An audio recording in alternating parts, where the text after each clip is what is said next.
Hindi mo rin ba alam kung paano i-design ang iyong condo? Here are some ideas. This project is a one-bedroom unit dito sa Shore 2, Pasay City. Sa ganito ka-compact na bahay, importante talaga ang mga built-in cabinets. In that way, mamamaximize natin ang space at the same time, mapapanatili natin na clutter-free ang ating mga unit. A good example is itong ginawa naming movable dining table.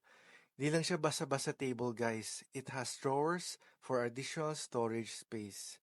It also acts as a TV console as well. O di ba, double purpose siya. On top of it are few more cabinets with LED lighting.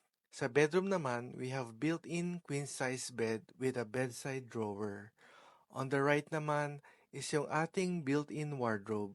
Kita nyo naman, dito sa dulo nakapag-insert pa tayo ng small dresser. Japandi ang team ng aming design dito, kaya very light and airy ng vibes. So that is all guys. That is another tip from your architect.